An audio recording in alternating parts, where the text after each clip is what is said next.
This is Adomako Man, and you are tuning in to the Producing Peace podcast, a podcast that celebrates the vibrant tastemakers shaping NYC's cultural landscape. From artists to activists, we spotlight individuals driving positive change and shaping the future of our city. And right now, I am sitting here with Malawtic Surreal. Hello. What's up? How are you? I'm good. And yourself? Good. I'm glad to be sitting here with you.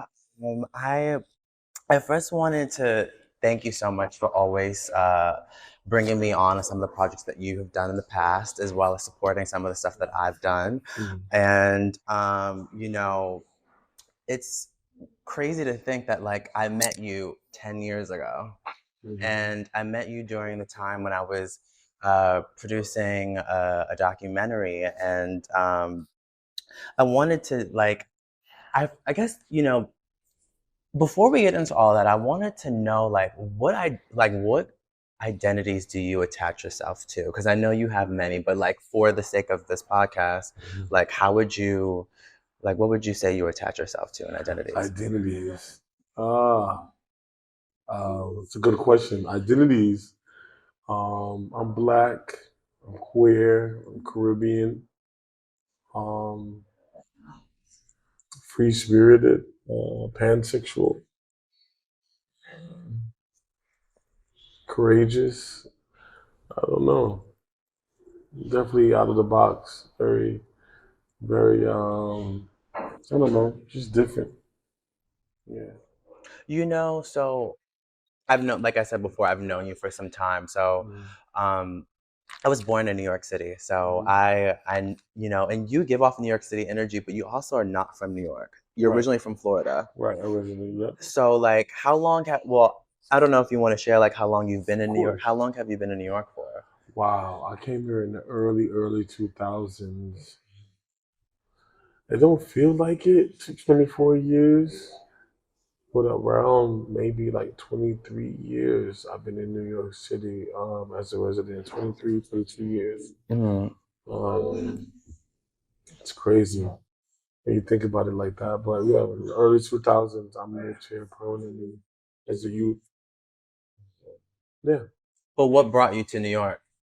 I came here with the hopes of making it into the music industry with dance, musical theater, and becoming a writer. But so you were interested in musical theater. I was a musical theater geek in Florida. That's all I cared about was singing, performing, dancing, and like curating like musical theater performances. Yeah. So I was like, when I go to New York, I want to perform. That's all I care about. Perform. And so, what was it like when you first arrived to New York? It was not performance. You had to literally work very hard to get attention. You had to compete against any and everybody. Um, a lot of dancers, a lot of people had the same dream and aspirations, and they were good. They were trained. They went to different schools for dancing and music, and I was not. I was very free, very rough around the edges. Didn't have no patience, no training. Yeah. I had no idea. And I've known you for, like I said, like it's been because I started shooting this project, like the Dancing in the Dark project, in 2013, 14. 2013, I met you in 2014. And so, but like I've always known you as like the nightlife person, the fashion person, the music artist, which I've then found out about the music later on because I didn't know about the music in the beginning because I just but before we jump into that, I wanted to know, like, how did you get into nightlife then? I got into nightlife because I don't remember how the first time it happened, but when I was like a village baby. I don't know if you was around during the village era, the early 2000s when the village was like very gay. You would go there to hang out, and I used to hang out in the village every day. I basically lived there. With all the kids that didn't have nowhere to go, I would literally get dressed just to go to the village every day in the summer. And it was my youthful experience. I would go to HMI. HMI taught me everything I needed to know. HMI. HMI is Hetrick Martin Institute. Okay. They had an after school program. I also went there during school for my last year. I didn't get to finish. But I went to school there. I took like 2 courses and I didn't finish, but then I went to the after school program. I'm really technically an alumni that just never went back. Um, and I met like all the Leomies. I met all of these kids that were like powerhouses in the ballroom scene. Mm-hmm. And we used to go to this place called the Karate Club in Harlem as youth. And somebody told me to like, and I don't know how I got the microphone in my hand to MC and to like compete against commentators. But I loved it. I loved looking at Jack and Selvin, and I would just grab the microphone. I was already like a fake rapper. So when I commentated, I got on the microphone and I had a partner at that time. His name was Simba Tsunami, and it was like before that was like the peak and the start of Kiki houses. Kiki Mm-hmm. houses was not welcomed at Mm-hmm. all. Like Why? Kiki houses was like a sign of rebellion. Like it was like those Kiki houses were a way of saying we don't have to be so serious like major balls with the older adults. We don't have to like play by the same rules. It's a little bit more freedom. More, you could be more active, and then also it gives us a chance to team up with some of our friends that were in different houses, um, and walk and put them in our houses, and it just gave you better practice space. It was more free spirited, fun. Mm-hmm. Mm-hmm. Um, And yeah, I was like always a father figure. I was always a little leader and getting people together in my Kiki house and people that active. And I found people that was always good at recruiting people and getting them to come to balls. And we would do that. And I end up being a good commentator at those balls. I don't think the money was good at that time for me. I was like mad young and I would grab the microphone, I would commentate for these people at the balls. And I didn't take it serious at that time, but it was good. I had fun, and that's how I ended up getting into the ball machine and commentating and going to balls. And then that's how I got into nightlife. And then from there, I ended up um, getting incarcerated after a while. Long story short, I came back home. I couldn't get a job anywhere because Mm-hmm. I was in jail. So I was like, what am I gonna do? And I ended up working at a club with some of my friends, like Cash, who was like a brother to me, Julius, and these boys were like in Dykeman Uptown. Was that during the time when I met you when you Yeah, just came dancing in out? the dark. Yeah. And I had just came home and I was like, you know what? I like this. I like working at the club, and I was working the door. And everybody was like, yo, we know you used to be MC. Do you still got it? I was like, of course I still got it. It's a talent. I'm a MC. And so I became a nightlife MC again. And that's what got me back into the nightlife scene. But then after that, I was like, I want to curate my own events. I want a feel, and I started to really press the issue of having my own themes and parties because I felt like New York City has so many roller coaster rides of being up and down, and then the cabin fever after COVID. People were like, why do we want to go outside? The house parties started happening again. We were losing New York in Mm-hmm. nightlife. People didn't want to go out no more, and the nonprofit organizations were not promoting club life. They were promoting how to party and stay home and be safe. Mm-hmm. And so I just come up with creative genius ways of getting people to come back out to the clubs, beyond their birthdays, and meet and mingle again beyond the apps, because this is a generation of the apps. Mm-hmm. So it's going out, meeting people in person, being social versus the apps. Mm-hmm. And it's a lot. Mm-hmm. You know, I one thing about you is that like I've no like we know so many of the same people, Hmm. and there's not been times where like I'm in the same room with you and these same people, but then I'll like see a photo with you and someone else, and I'm like, oh my god, like they two know each other or whatever.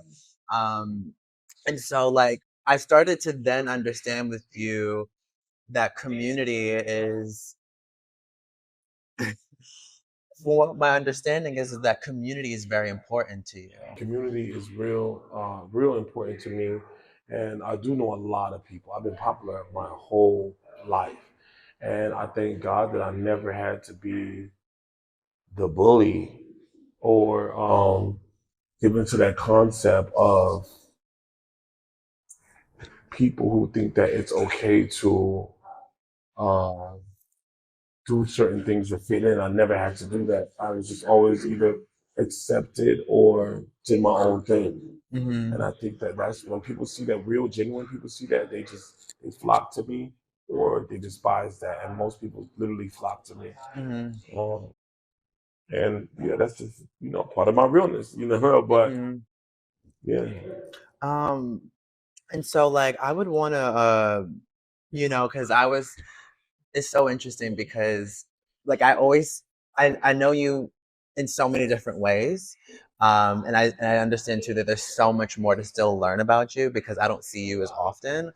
Um, and so, when you said, oh, I'm queer, I'm pansexual, and all these other things, you know, from my understanding, that's not like something that you quickly see when you see you. Yeah. And so, like, this is a silly question because a friend of mine was talking about, do you understand with like what gay face is? Like, what do you think about the idea of gay face? Do you feel like you have gay face? Gay face? No. Okay. What is it? So gay face, he was just like saying like, oh, like you look like a gay person. Like, do people? I Oh. don't feel like that's like a thing for you until like you start talking about that. I think gay face. I've never heard that. That might be a new term. Uh huh. I could look at some certain boys. I can see. I don't think gay face, but I can see like certain attributes of what I would consider as gay in their femininity, and not just because you're feminine means you're gay, but I can see certain things they'll do that will give a signal to me that they are gay. Like a lot of people in society thinks that a guy can be feminine and they automatically deem that as gay, and I don't do that. I think that you could be a heterosexual man, be feminine, and be straight as hell. Mm-hmm. I don't really look at those. I think, and it's crazy because a lot of like my gay friends are the most judgmental people ever. Like, and I don't really just throw people in the boxes because it's something they do or say, or I think the world is becoming more open minded in the sexual orientation era of they don't need labels, and Mm-hmm. we're going towards that fastly. Like with the next generation of saying, who cares what sexual orientation is? They don't care.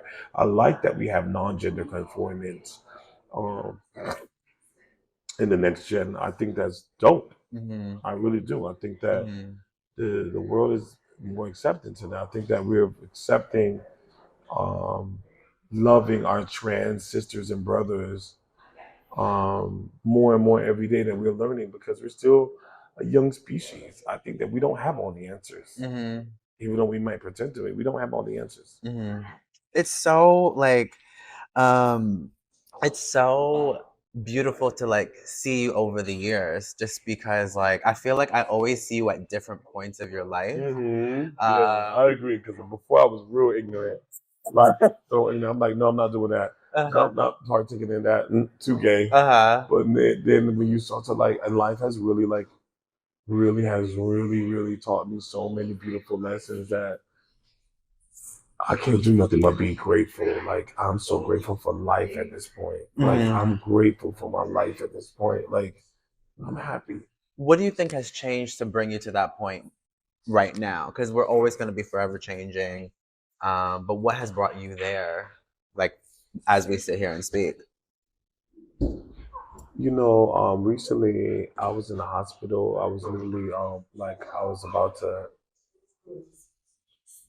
I was really facing death in my life, and only a couple of people close to me know Mm-hmm. what I'm going through now and what I was going through, and I didn't know what to do, who to talk to. All I would do is just pray. I pray very hard. I Mm-hmm. pray all the time. I talk to God, and I'm like, Lord, please, if you have a purpose for my life, help me fulfill that as best as I can. Mm-hmm. But more than anything, I want to be a light. Mm-hmm. I want to be a light. I want to leave behind a legacy for the next generation. I think about who I was as a little boy in Miami Gardens, Florida, when I didn't see nobody that was like me. Mm-hmm.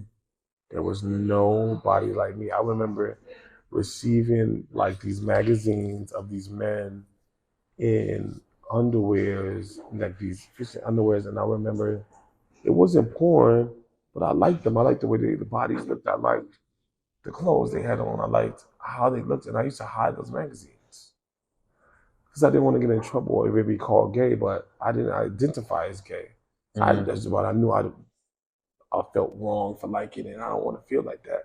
And I remember the first time I saw somebody that I thought would be gay and how I cling to them just to learn how they moved and what they talked about, what did they hang out at, and what do gay people really do. I remember that feeling. And I remember feeling like I wasn't really alone in the world no more. And that's why I give so much back to the ballroom community. I give so much back to my gay sons, my daughter, to the youth that's coming up next, and my life as a legacy, because I know what it's like to feel like that. I know what it's like to feel alone. I know what it's like to search for love in the wrong places. And I've been through a lot of things that I can't even talk about publicly. I understand. You know what I mean? Like I've been through some stuff where people were like, wow, and really, really dangerous situations where I made it out alive with my life. And I gotta thank God for it. Absolutely. God bless. And all I could do now at this point is give back. I love that. I'm gonna change gears, um, because I'm silly on the internet and stuff like that. And so before we continue with our conversation, here's a clip from the film Peace. You what?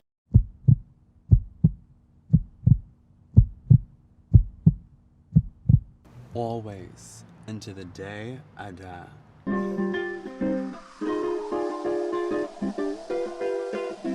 I like made this post and I was like, shout out to all the thugs that make it hot. And I remember that was like a small like discourse we had on the internet. I wanted to know like what identifies you as the thug that makes it hot. Can you elaborate on that? You know what's funny? So in the ballroom scene, I do walk thug realness. So I play around with everyday realness, which kind of is similar, but thug realness for me is a little bit different. I know they judge that based off of looking like a thug, but being a thug in real life is somebody who really have done, you know, the crime, the time, and has done some thug. You know, I don't know if I can curse on your blog. Go for it, yeah. Okay, so you know, and like I said, I touched on it a little bit. I went to federal prison in the height of my career as a youth in the ballroom community. I went and indicted with 32 other people. That was a multi-million-dollar case I was involved with. And I was really like just vicious at that time. I was hungry. I wanted to touch $1 million with my hand. And I didn't care if it was illegal or legal. And I still did what most people could never do. I just slept in mini mansions. I done been on helicopters. I done been in private jets. And I got proof, you know, me versus the United States. I done did that. I done yanked niggas out of cars. I done did all that already. So when you talk about real life thugs, I done did all of that already. And I wasn't Dio while doing it. I done been in love with another thug. You know what I mean? Me and him done hit a couple banks together. I done did all of that Bonnie and Clyde lifestyle already. So when they talk about thugs that really done made it hot, that can really turn up and make it hot, you talk about somebody that's really living that life in real life.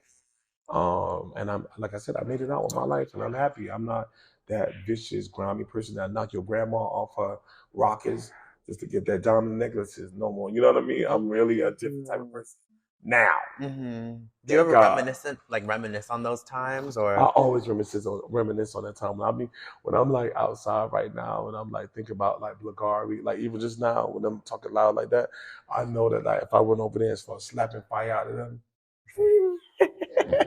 I'm gonna take them to a place where they're gonna be like, damn. But you know, I'm older now. I gotta chill. Sometimes I'll be looking at people like I take a lot of disrespect and L's now, and I just be sitting down. I'm like, oh, I gotta sit my ass down. I'm old. You know what I mean? But I know I could take situations to a different place. I got people right now, niggas that don't got no social media, that ain't gonna question if I say I gotta have this handled.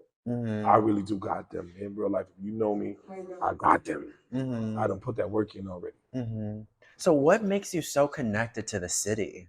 You know, especially because you weren't born here, but then you have like this huge community. Is it the ballroom scene? Is it the nightlife culture? Is it the music? Like, what has you so connected to New York? Because I feel like, that's why we're sitting here. I feel like you're a tastemaker in New York City. It's a combination. I always have problems saying this word, but I Hmm. compartmentalize really well.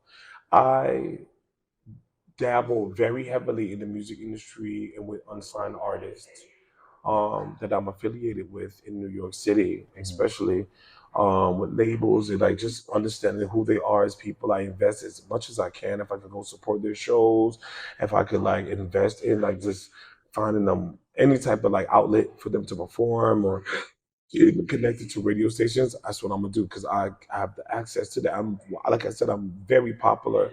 I know all type of people. I love connecting bridges. Hmm. And then in the ballroom community,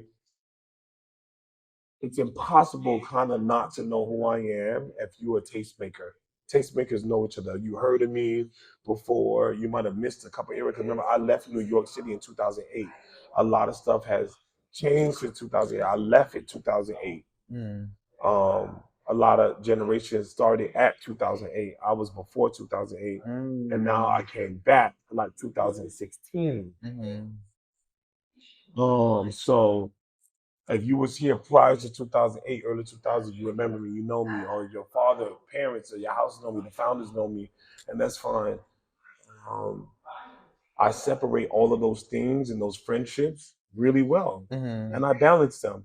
A lot of people can't balance those things. I know how to be in a room full of niggas and not want to have sex with them. Hmm. A lot of people I realize can't do things like that because they don't know how to say, I don't want to say,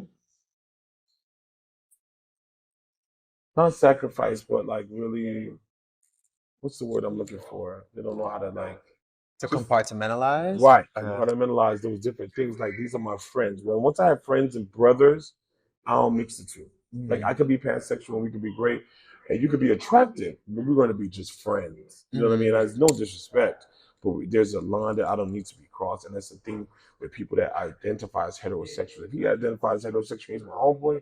That he gonna stay in that lane. He ain't. Hmm. That's not cross. Hmm. Yeah.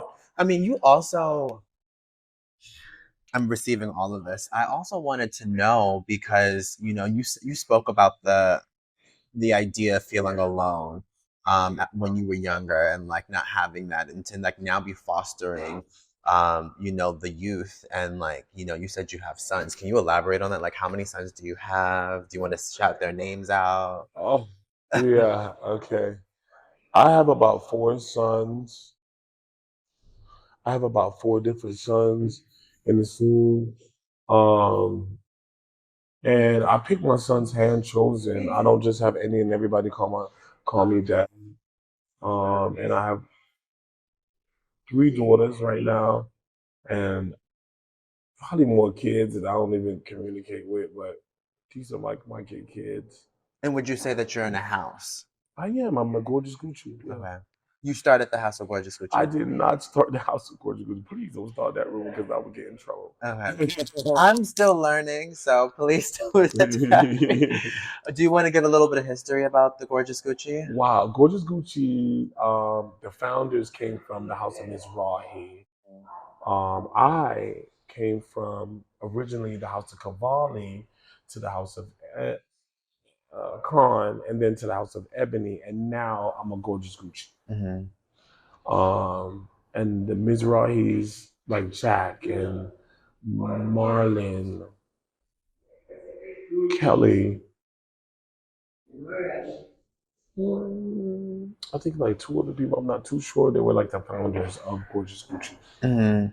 And that's how it started. Mm. Yeah, they separated and they made the House of Gucci. And it's really a beautiful, dope, dope family. Hmm. Yeah, I love it. Yeah, I love getting to learn about you in this way. Like, truly, it's um, truly. But I also wanted to know because, like I said before, like you were one of the people who really introduced me to a lot of nightlife. I started exploring and things like that, and you connected me with like Julius at Mhm. one point.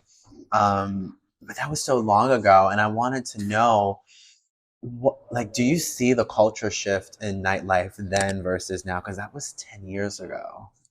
Yeah, I see a culture shift every couple of years. Mm-hmm. Obviously, yeah.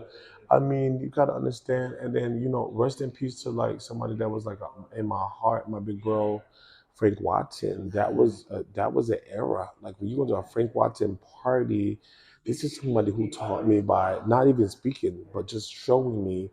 When he hired me, I would just watch him, and I would get goosebumps talking about him. I would just watch this man go through a room of people smiling, shaking hands, hugging, laughing, grabbing a microphone, and just looking good, feeling good, and the party be packed. And I was like, it was contagious, the love and the energy that this man had. And I was like, and then him passing away was like, the city was great. The entire city turned gray when that man passed away. Mm-hmm. The impact he still has to today on our lives is crazy Mm-hmm. to lose that. Like, I want to impact people like that. Like, I was like, I got to change my life, not only health wise, but I got to change my life for the better, and how people receive me and how I receive people and how I match energies. Mm-hmm. So you initially knew him from working with him Yeah. in clubs. Would you say you remember the first time you met him and explain a little bit about that? The first time I met him, we battled over the microphone. He didn't want me to get on the mic. It was because we were always in a collective party. With Sean Don, John. That's when Sean Don, John. I don't know if Mike and Hassan was a part of that party, but it was them, and we tried to do a collective party in Max, Mm-hmm. and he was like, he wanted to be the MC, and it was like, no, no, let Malawtic be the MC. That's what he does. And so I got the microphone, and he was like watching me, and he was like, when I got on, it was like, oh, okay. They was like, see, he's good. Yeah. And he kind of like just watched me, and after that, he ended up hiring me for one of his events that was solo, and then we just end up like texting each other, like just being really cool and talking and joking. And then I realized he actually was like really hilarious, great personality, and I just realized that and I started calling him the King of Harlem. And he was like, no, no, don't do that. He was really, really modest. And I started calling him King of Harlem before anybody, and it stuck. And he really was like the King of Harlem. Wow. Yeah. I'm sad I didn't get to be a part of that. Like, I knew of him. I saw his photos around on the internet, but I never got to meet him. So it's nice to be remembered, like to be reminded of his presence and things like that. You said your name, Melodic Surreal. I didn't meet you as that name. And so like I'm like refreshing in my head, okay, Melodic Surreal. How did that name come about as part of your identity? I've always went by Melodic Surreal, but Romeo's my real name, and a lot of people did grow up with me, so they always call me Romeo. Uh-huh. So sometimes it's like if I meet you, depending on when I meet you, I'll be like, oh, okay, my name is Romeo, blah blah blah. Uh-huh. But I go by Melodic. I feel more comfortable being called Melodic. The new generation calls me Melodic. Like Mhm. everybody in the new gen calls me Melodic. Mhm. Melodic. Many people aren't loyal, and with time, many people aren't loyal, and with time, inspiration comes, and that's the abbreviation of Malawtic, the way I spell it. And so I just added on the Surreal. I was auditioning for, I think, Vibes at the time, some Vibes magazine. This girl I sang, and she said, "Oh my God, your voice is so melodic," and I never heard the word before, and that was like years. I probably was like 17. Mhm. And so I just stuck with it, and I wrote it out, and I was like, I want to spell it this way, and this is what it means, and abbreviated it, and it just stuck with me. I mean, you keep giving me like things. I'm like, oh my God, I have to do this. I have to do. What's the deal with your music? Because I so like I said before, I didn't meet you as a musician. I met you as like, okay, this attractive black man who is a nightlife promoter. Thank you. And then I remember, I think I might have saw you post some, and I don't think I saw originally that it was your voice. You just posted something, and then you was like, I was like, oh my god, that sounds really good. And then you was, and I think you had to check me. You was like, that's me. And so I was just blown away. And then like I would see like bits and pieces of you singing, and I'm like, oh my god, like he sings. And so like, where are you at with your music? I'm so okay. So this is the thing with Am I like missing it? Like, am I missing your music and I'm just ignorant, or you're not. okay? All of my friends, like I have a friend. Shout out to Sasha. I have a couple of friends that like literally have come to see me sing. I've run some people to the studio when I do go and like lay stuff down. But music to me is so personal that whether I'm singing or rapping, I just take it I take it personal. So I do have a lot of things I have not released. And it's been a year. It's probably like over 4 or 5 years that I have stuff that's just laying in files and folders that I have not released. And the reason being is that I didn't want to release music just to release them. I had a really bad experience when I moved to New York. I had released this one video and this song that came out horrible. The video and the song, and I just released it on YouTube, and I didn't promote it at all because it was, and all my friends showed up in the video, everything. I was so embarrassed that I Mm, spent so much money on it, mm, and it sounded so horrible. And like I said, I was really embarrassed. I was really upset, and I was just like, never again. And I think that that trauma from that just made me say, you know what?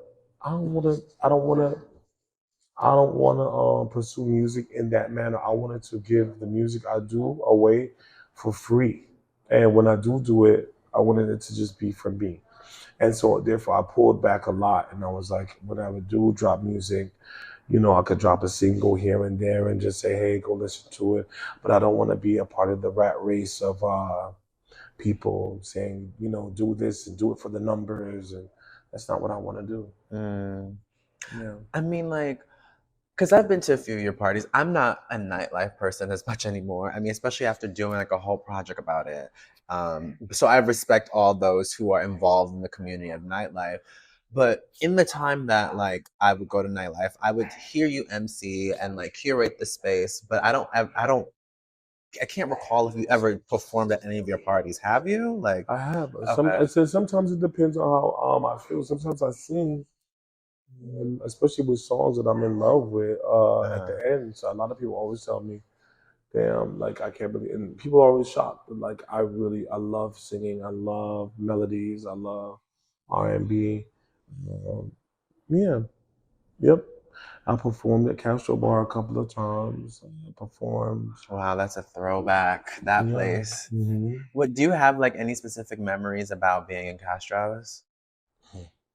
One I you feel do. comfortable sharing? Yeah, yeah. Castro Bar was the birth of a generation of Latino fun. Like you get the black boys and the Latino boys together in a small space, they're going to party every single week uptown in that space. And we built, they must have made $1 million off of us. We built that space. It was amazing. Hmm. Yeah.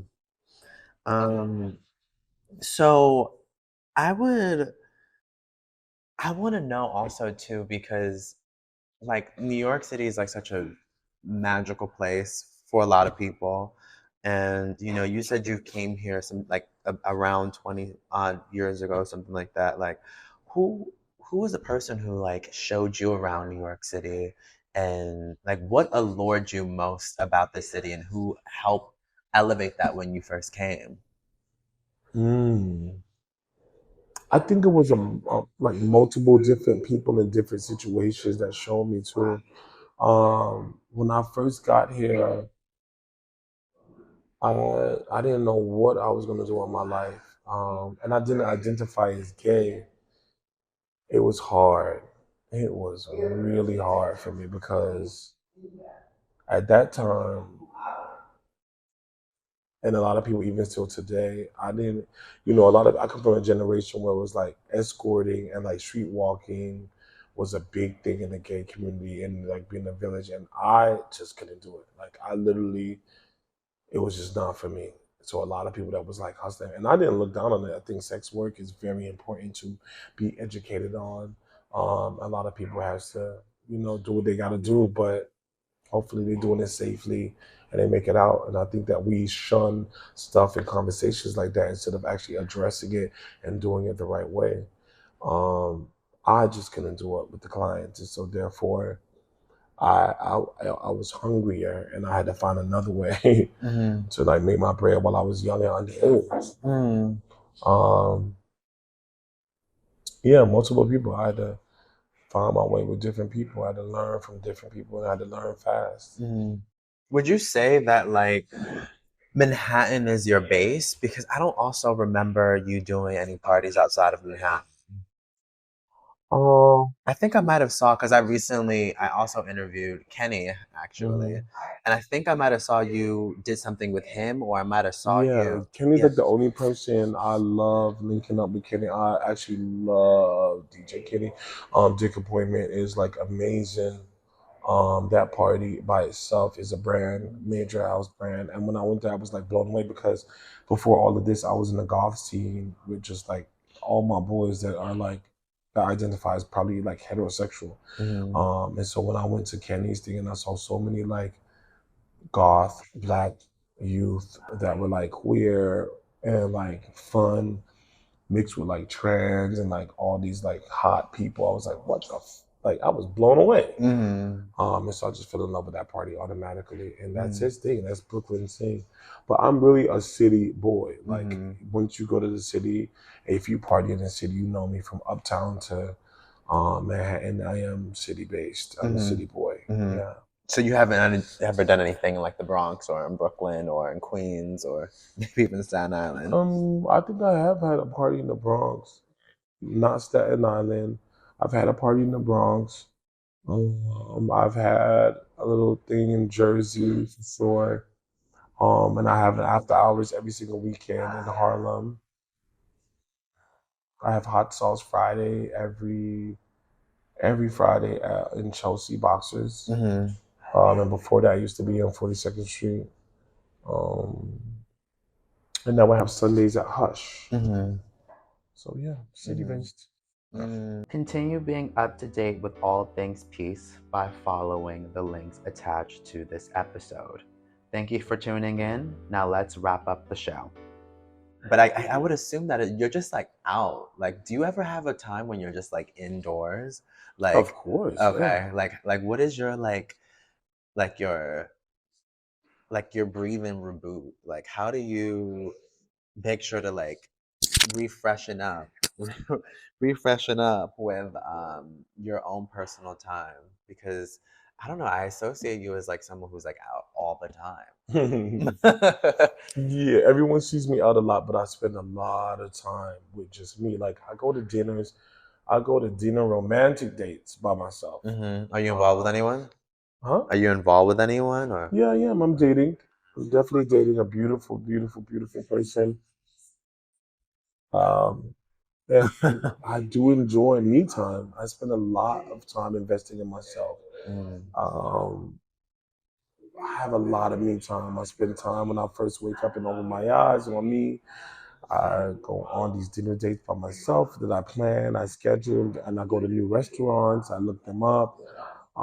Yeah, this is my lover boy stage. Yeah, And what is that like? What is that stage like? but Just really just falling in love with me and falling in love with the things that I love and really taking things way slower than I used to. Like really enjoying the moment, buying things that I think is adorable just for me. Do you feel that you can find love in the club? It's an old question that I have, that I'm always curious about what people have to say. You can find love anywhere, just like you could lose love anywhere. The Mm. thing about love is that it's a matching force that is never going to change in life. Whatever you invest your time and energy in while you have the time and energy, that's what you're going to get back. My mom used to always tell me growing up, if you live by the gun, you will die by the gun. Huh. It's out of the Bible, I guess. I don't know where she get that from, but if you live by the gun, you will die by the gun. Mm-hmm. That means that like whatever you invest in, that's exactly how you will spend your life. Mm-hmm. You speak about your mom. Is your mom the one who is from Caribbean descent as Yeah. well? Mhm. Would you say that you're connected to those roots, especially like with hand in hand in your queer identity?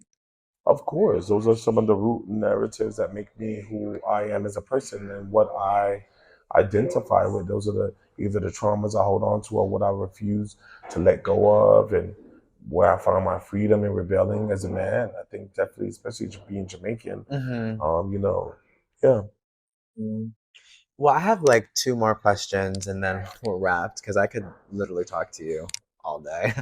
I wanted to know, like, in, I mean, everyone could say their experience is different. What would you say, like, the energy of New York City is like, especially through your lens? Like, is it like an exciting time? Is it a scary time? Like, what would you say the time is like for you in New York City? New York City is a place that doesn't give you a second to really breathe. You have to make and force yourself to breathe. This is a place that, like, once you jump in, you have to just keep swimming and pushing until you make it to the top. Like, like literally, that's all I think about New York. It's like a big sea full of sharks, and you just can't give up. Like as soon as they feel like you're the weak guppy, they're gonna eat you up. Mm, That's what I think about New York City. Is like you cannot allow no other sharks to eat you up. mm, that sounds intense. It is. It's an intense place. Do you see yourself like in New York where I don't know, I guess like when we're at that place, would you still is this the where you want to be in New York? Like is this like the like New York is forever home or is there like back to like Florida, back to Miami? Like where would you want to like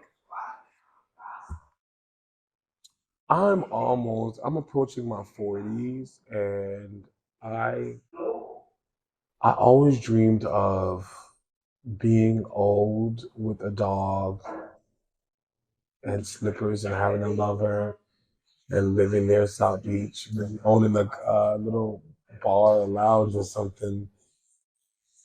And then there's this other life that I think that like I'm just gonna make furniture and live in like a cabin house in the woods somewhere, gray hair, Wolverine in and out with a partner and a wolf dog.